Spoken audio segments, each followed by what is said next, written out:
Hi, my name is Justin Orenduff, and I'm the president and founder of DVS Baseball. And joining me today is our co-founder, Josh Myers, and director of statistics, and our CTO, Bill Leisenring.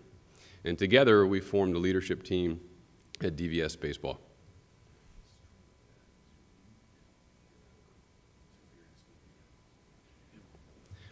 So together, we formed the leadership team at DVS Baseball.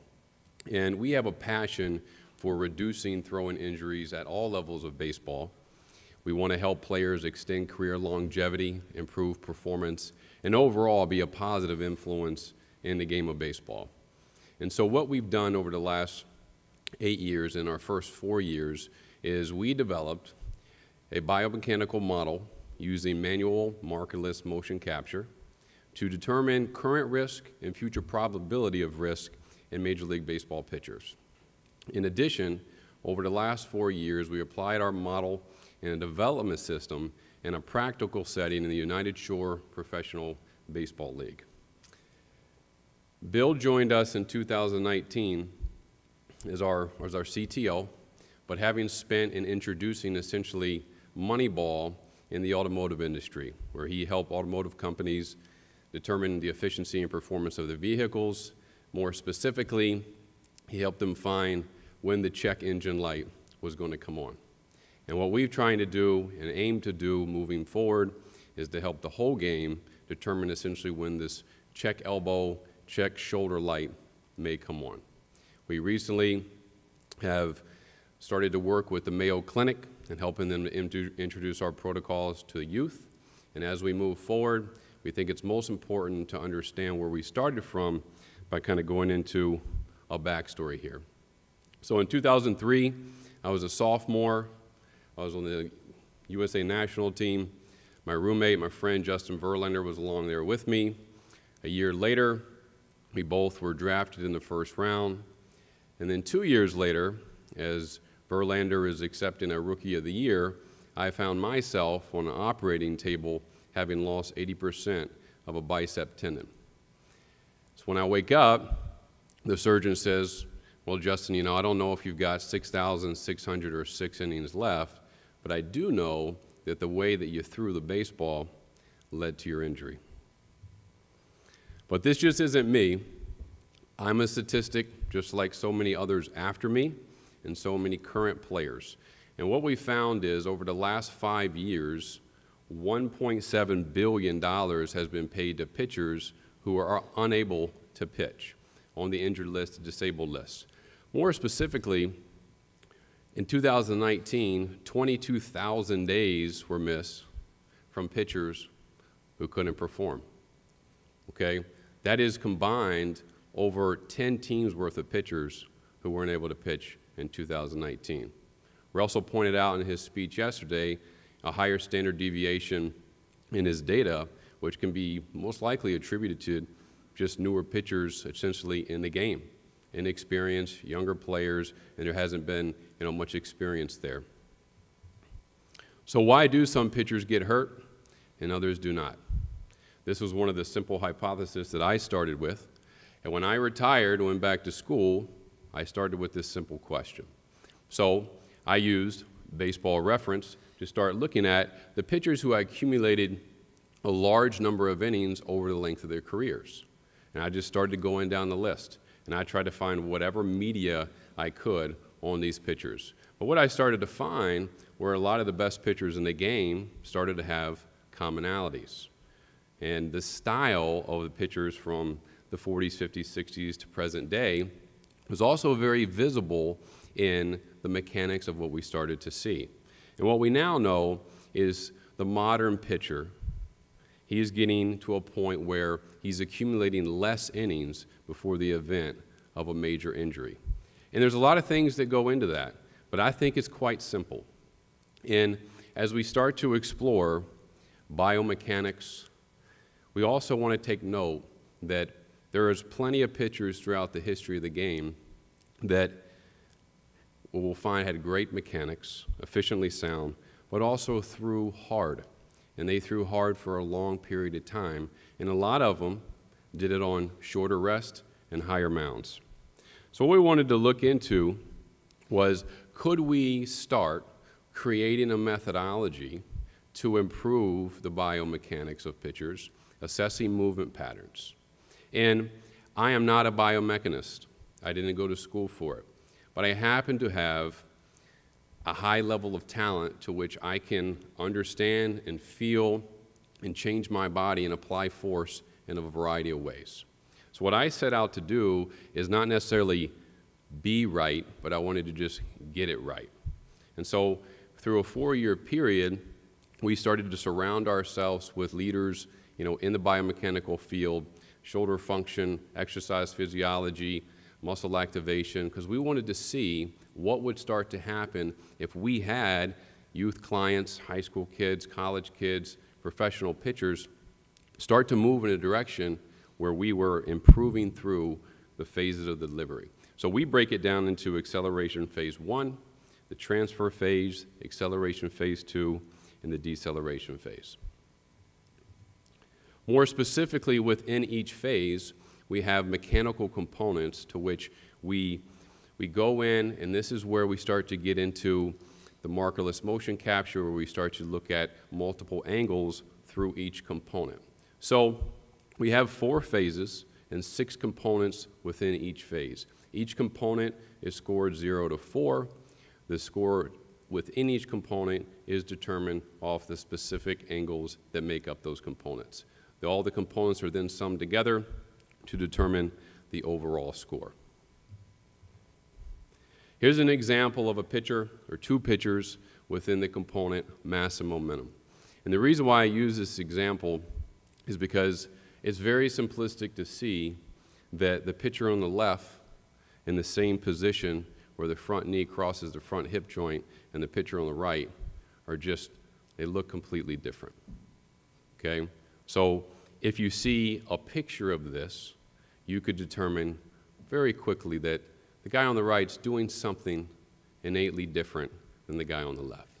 And what he's doing, when we go and break it down much further, is he's just applying force differently from the onset of the delivery. So what we wanted to see from a throwing program, each pitch he threw, each inning he accumulated, if you move like the guy on the right, what would happen over a long period of time? So this started to form this large distribution of pitchers that we have here shown as of June 2018.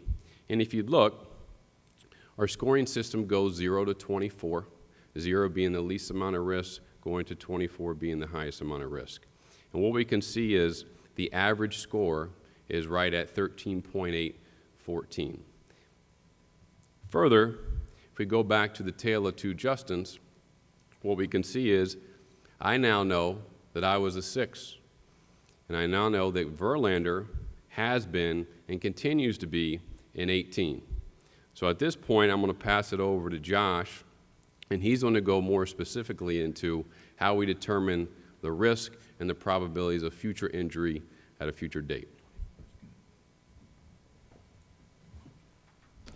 Thank you, Justin.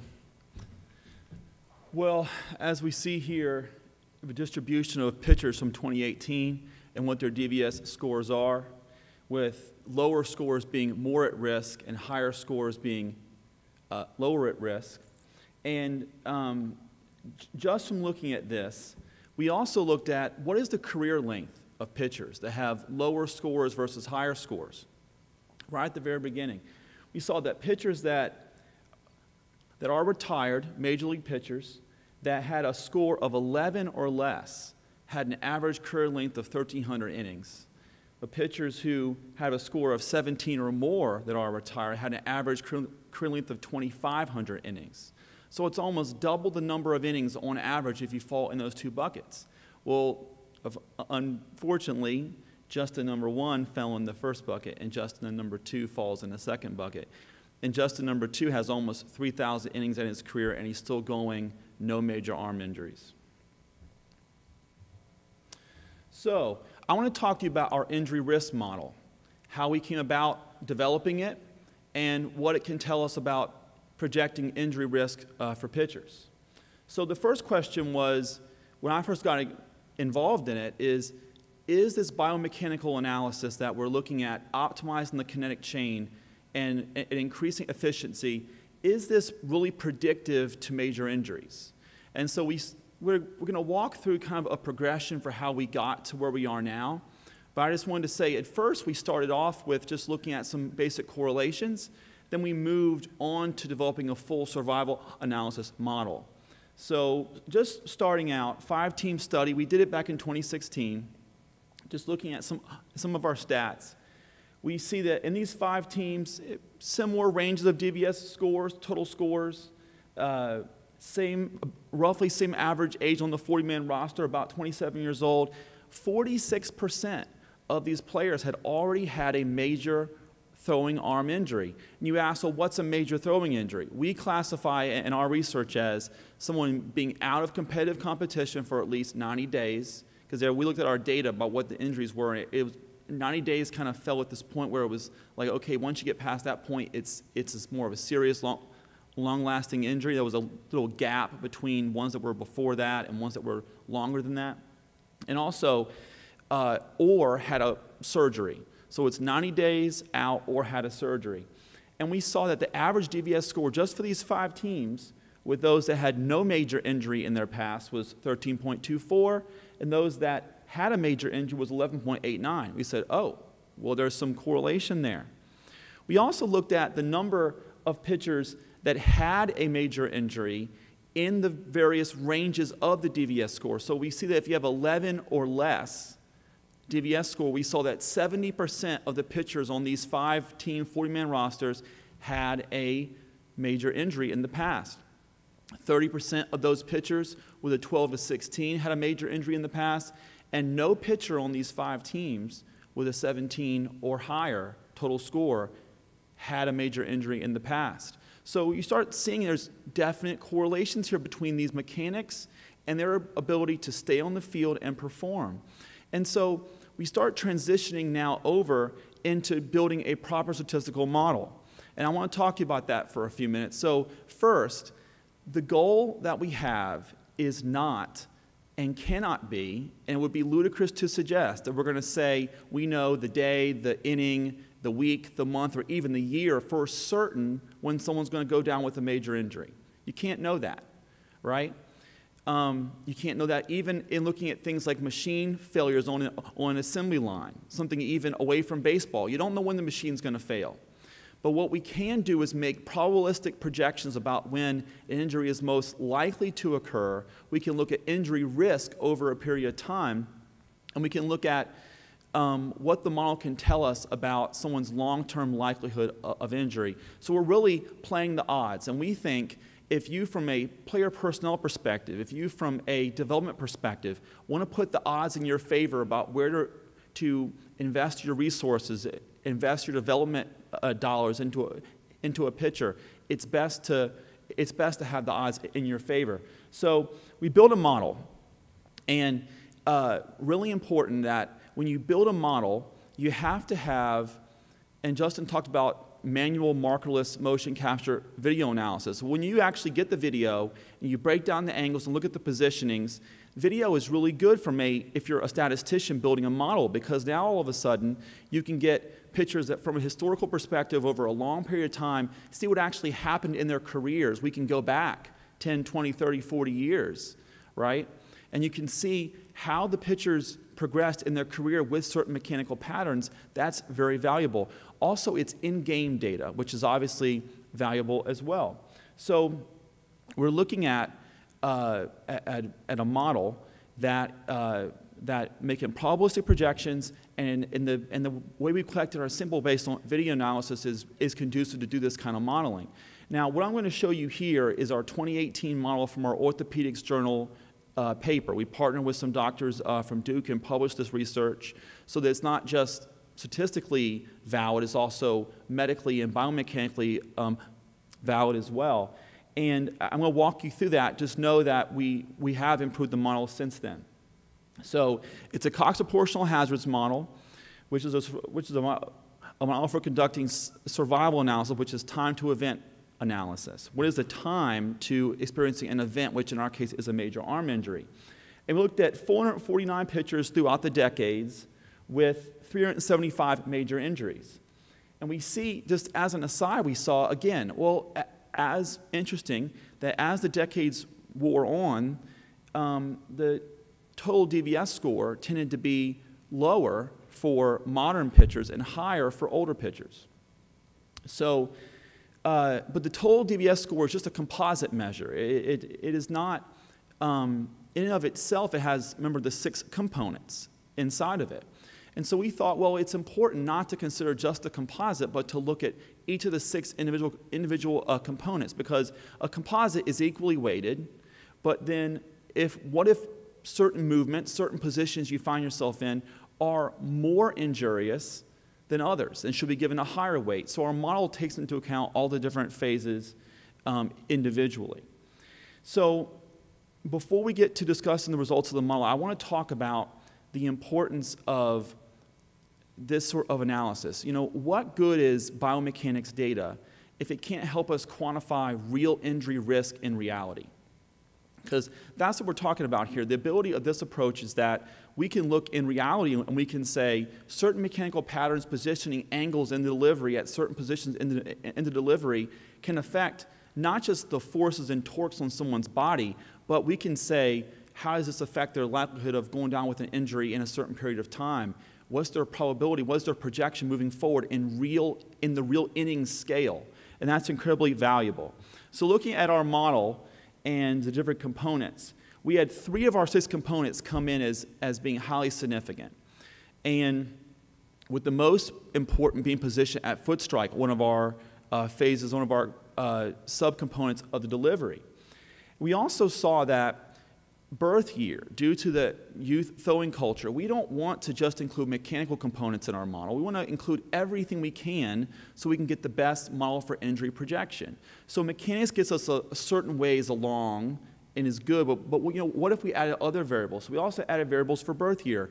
And so we see that as the decades wore on, the effect of the youth throwing culture has had an effect. It adds additional risk every year that someone was born. Every later year someone was born, more risk is added.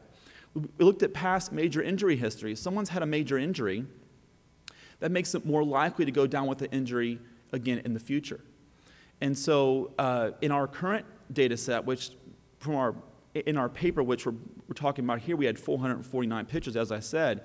In our current data set, we have over 1,500 pitchers, most of which are active. Only 500 are retired. So we have over 1,500 pitchers in our data set, and that's given us more data with pitchers that have multiple major injuries. And so actually these risks have dropped quite a bit, but there's still additional risk that is added every time you have the first goes to the second major injury. Now also what we discovered, interestingly, is that starters, inning for inning, have less of a risk than relievers. So looking at the model's predictive capabilities, we're looking at the Breyer score as a measure of the predictive ability of the model. And the black line at the bottom there is our model, our full model. The dotted line is this kind of like this Kaplan-Meier historical averages model. We just kind of know what generally happens, but we have no variables to tell us anything about the player. And then the dashed line is just a naive coin flip approach. We see that our model is about 40% more accurate, especially after 400 to 500 innings, 40% more accurate than the naive kind of historical averages model, and 56% better than our coin flip model.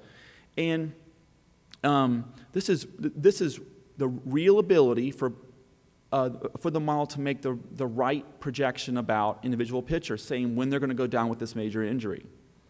So how can our model be applied to, say, one specific pitcher? So we'll take Michael Fulmer. He was, as of the middle of 2018, for projection only. We didn't know about this. He was one of the 2 or 3 most at-risk players in our projections in Major League Baseball. We projected that he had a 45% chance, 45% higher risk on average due to mechanics alone, but he also had a past major injury history. And so what was particularly injurious for him was his 0 position at foot strike. So the most important variable in our model, he had the highest possible risk you could have for that variable. And we saw that we thought he had about a 21% chance of getting hurt in the next 200 innings as of the middle of 2018. Well, he went down in 50 innings. He's still recovering from a Tommy John surgery.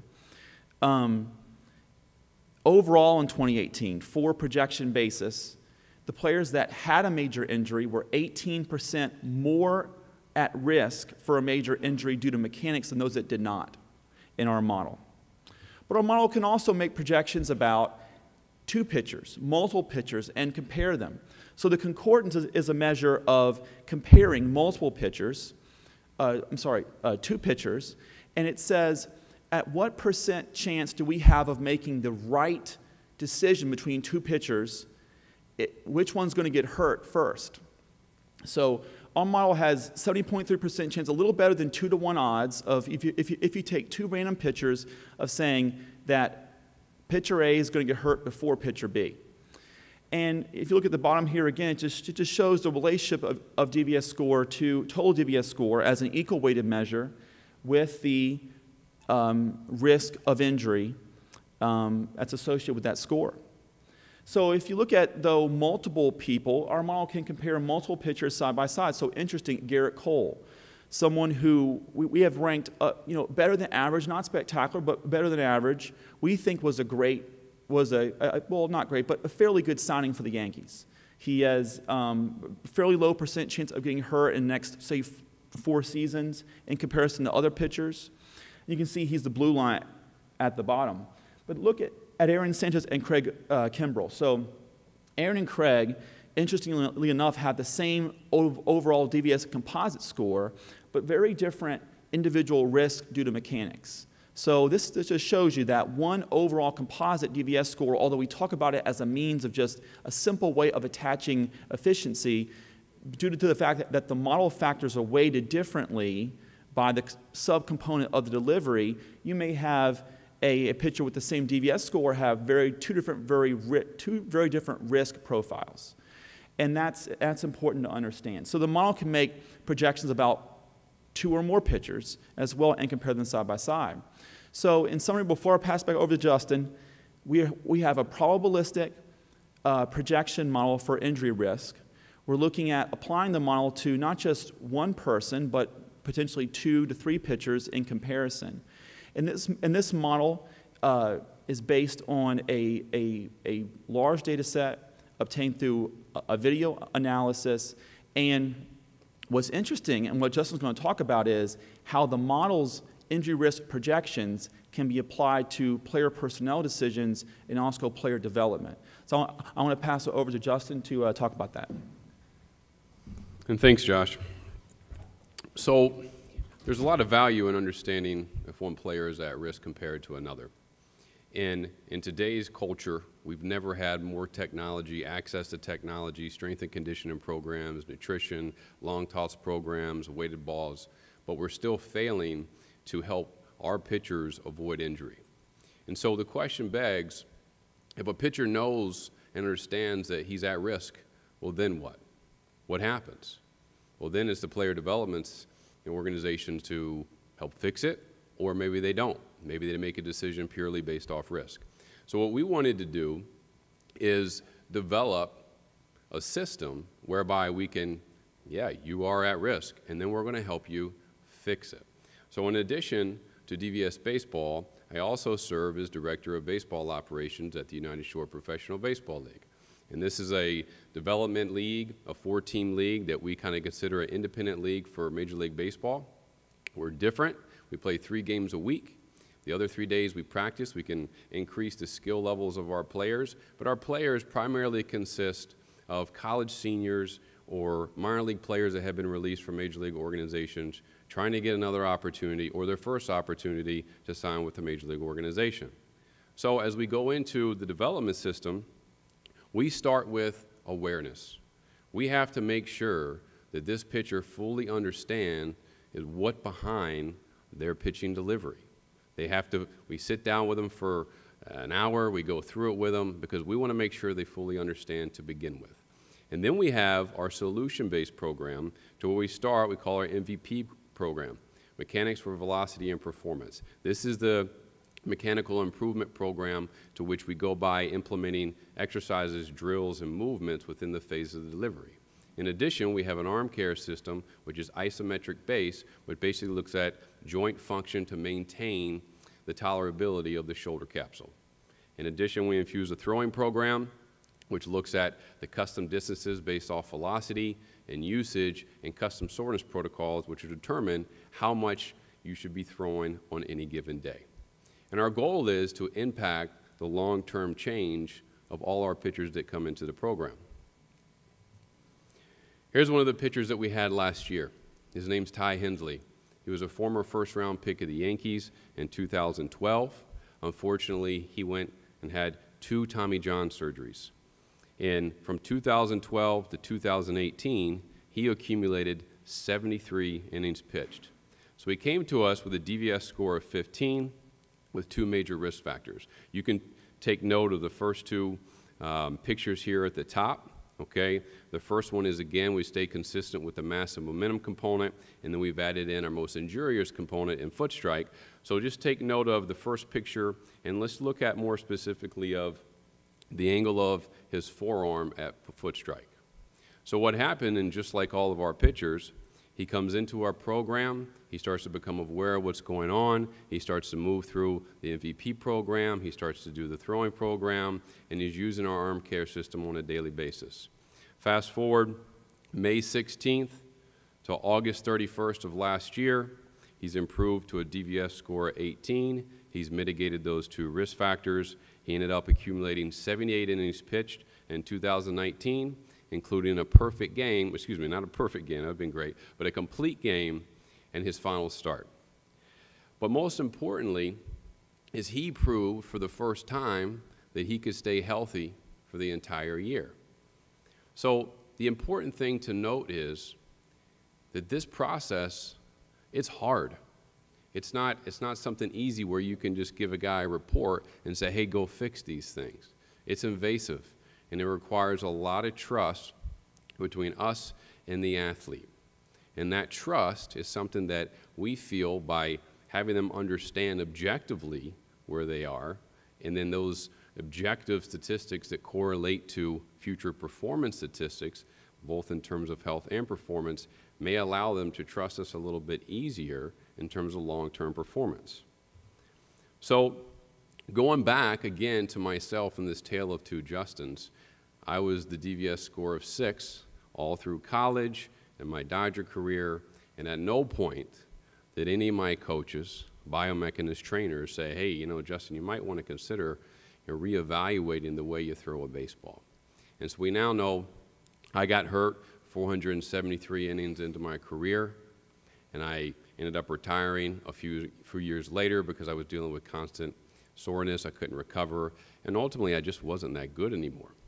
But the point is here is in that 4-year period of us building the model that I also had to change, and I also had to be the guinea pig. So I went from a 6 to a 22, and I'm going to show a clip of me throwing here, and it's important to note that when I was doing all of this, I never threw a baseball over 90 feet. I wasn't in the weight room a lot, but what I did do is I started to have a mastery level of how I felt force go through my body, and it could reproduce and consistently repeat a delivery pattern that we have now found is less injurious. So here's the clip.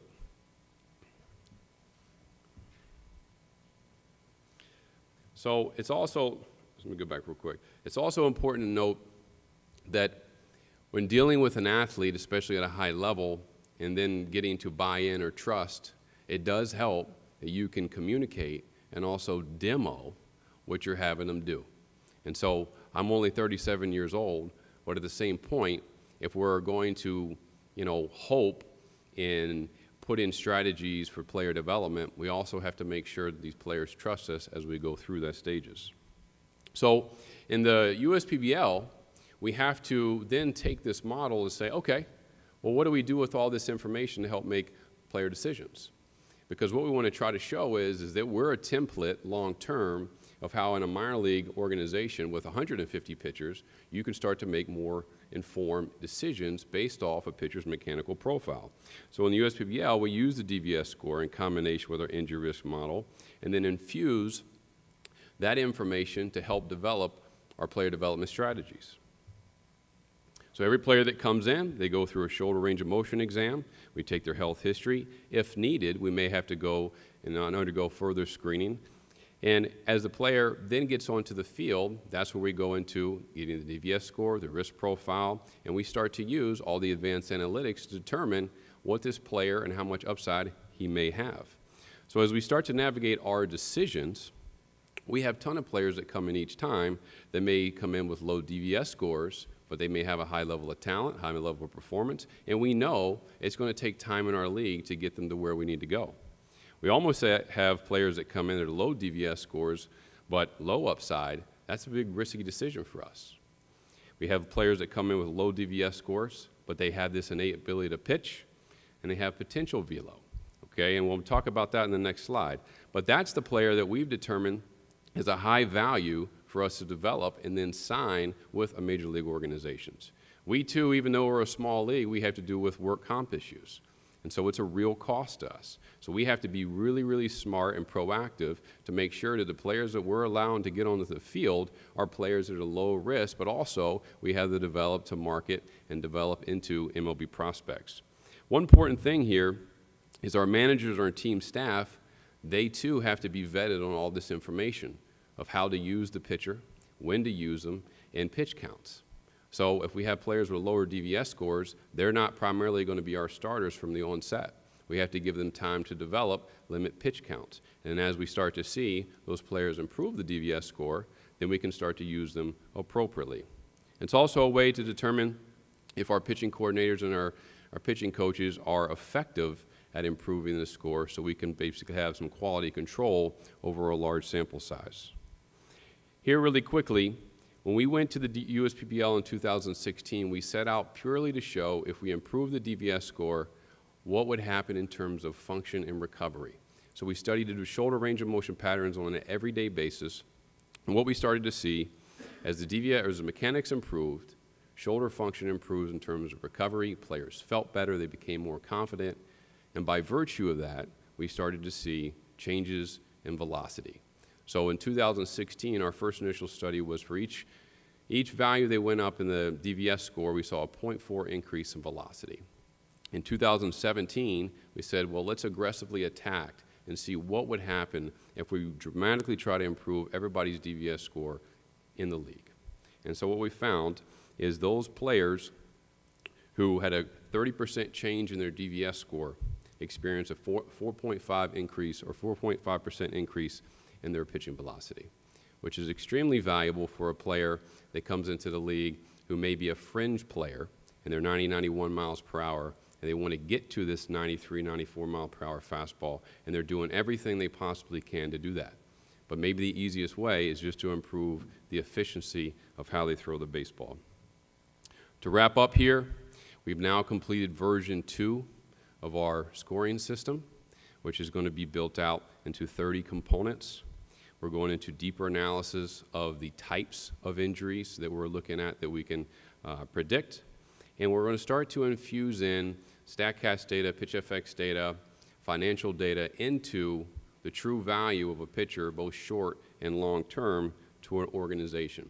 And then lastly, we'd like to see if you have a pitcher that starts the season, let's say at a DVS score of 13, and he undergoes 75 innings and over time he improves to a 15 or 17, well, how does that change his usage?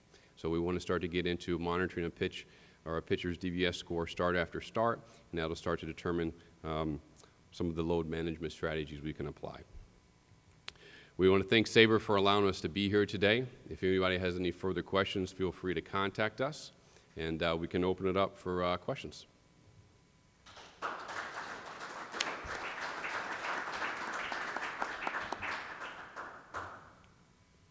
Yes? Yeah. How do you measure a unit of DVS? A unit of DVS. Yeah. So more specifically as the score itself? Yeah, exactly. You're talking about low DVS, high DVS. How do you calculate it? So basically, that's where it consists of those component scores that we calculate, which is, for instance, if I'm given a 2 in mass and momentum, and then a 1 in arm swing, and all the component scores that we add up, that's what ends up doing the summation of that overall DVS score. Is it precisely mathematical or? Yeah, so every angle that we calculate is an objective point on the body. So when we built this, we didn't want it to be a subjective point. We basically went to quantify the movements, and each movement that we stop the camera and basically place those markers and then calculate that angle, it's going to be the same angle for regardless of which pitcher we use. Now, there are certain angles, both from the center field view and the side view, that we may not be able to use and incorporate into the calculation of the score if it doesn't fit the criteria. Two questions. First of all, what happened in those two situations involving workers' comp? It looked like all of a sudden you had an issue there that came up very quickly. Yeah, it did. So, that's one of the things to where, we know that we're inheriting pitchers, which we don't always know, what we're quite getting in terms of what they've done before. So we sign the pitchers based off our current decision making, and within 2 weeks, and before they could get accustomed to the protocols of the daily throwing, the arm care system, starting to go through the movement patterns, that's when they got hurt in game. So that was like a pattern that we've seen, is that it's a risk sometimes to allow some players to get into our system, especially, in the middle of the season. There's just not enough time to actually formally get them embedded into our development process. Okay, it looks like your business model is to sell contracts on pitchers to major league teams. Is that correct? Well, I think that we would look to sell the injury risk data to major league teams. I see. And with all the information systems that major league teams have already in place, we would help infuse our data into their already decision making. Who are the players? Who are the players against whom the pitchers are competing? In the USPBL? So the USPBL consists of primarily college seniors, players that have just recently graduated that come to our league and compete in a 50-game schedule. Does that answer your question? Okay. I have a question here. All right, go ahead. You showed like a chart of like each decade and how many injuries there was, and like 1980s showed like a really big outlier. Do you know why? Well, so we do know that starting in the late 80s, 90, that there was starting to become a dramatic shift in, we call it the campification of mechanics. We start to go to camps and this is the way to throw the ball. So we started to start to see movement patterns change, where it was less of it was an overhead style, more of a compact style, shorter style, across kind of the masses. So it kind of became this cultural type look or visual. Answer that one too. Yeah, so in our data set for the paper, we had a lot of pitchers that were born in the 80s and 90s. We were trying to make it representative of players actually in the game today while incorporating some players from the past. So you're going to see more injuries, even if it was the same, based on the fact there were more pitchers there. But we know there's a lot of risk factors our model shows for these pitchers born in the 80s, 90s, and 2000s. The youth throwing culture, the campification, whatever you call it. Those are our theories, but we're seeing it in the data. Okay, we have one final question in the back here. How much do you guys have to decide with certain pitchers? Like, we have to work with what we got given the mechanics, or can we make like a large wholesale change? So great question. And I think because of the way that the structure of our league is, we can decide to do either. And that goes into if we feel that a player comes in with a higher score and they have the pitchability and there may be some fine tuning in areas of his mechanical profile, we'll make subtle changes. Other crosses, there may be a player that comes in at a very high risk, and there is a wholesale change that needs to be manifested. And we present that information as, if we're going to give you the opportunity to play and develop, this is the requirement's going to be that we want to see you progress through the system and decrease risk. I do have a question here. If a player is at risk, how are you controlling his usage in games? Pitch counts or something else? On an extreme example, we've created what's called a development player who he may have a ton of upside and a ton of risk. And so we deem him as a development player, where we want him as a part of our organization, but he's not eligible to pitch in a game. And once we start to see mechanics improve, the risk decrease, the shoulder function improve, then we start to slowly infuse him back in the game.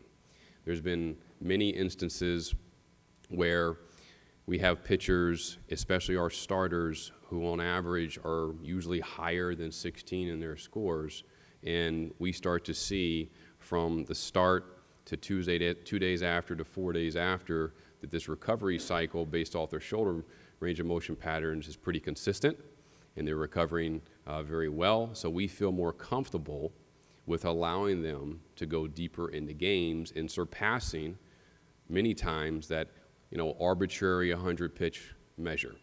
And so for us, we do have the ability to do that, but we only do it if the data suggests that they're eligible to do it.